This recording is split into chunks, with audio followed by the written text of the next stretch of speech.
যারা নতুন দেবঠাকুম আসতে যাচ্ছেন তাদের জন্য আজকের ভিডিওটি সম্পূর্ণ দেখবেন আপনারা।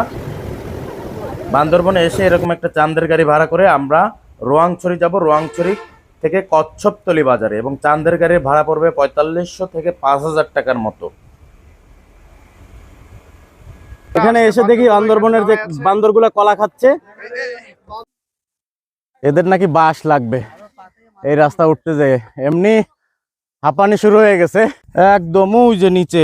আর এই রাস্তা অনেক ঝুঁকিপূর্ণ, সাবধানে আসতে হবে সবার। লাইফ জ্যাকেট এবং নৌকা ভাড়ার জন্য এখান থেকে টিকিট গ্রহণ করতে হবে।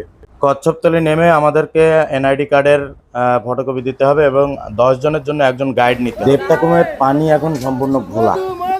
আপনারা যদি আসতে চান অবশ্যই আপনাদেরকে সেপ্টেম্বর থেকে ডিসেম্বর মাসের মধ্যে আসতে হবে, তখন আসল যে প্রাকৃতিক সৌন্দর্য সেটা পাওয়া যাবে। এবং আমরা কিছু মন্তব্য শুনবো।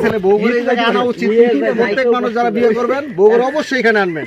এটা বগুড়া দেখানো না, শাস্তি দেওয়ার জন্য বগুড়া দেখানো উচিত যে ট্যুরে আইসা পুরুষের কি কত কষ্ট করে। ঠিক আছে, আপনারা তাও এই কষ্টটা করতে দেন না।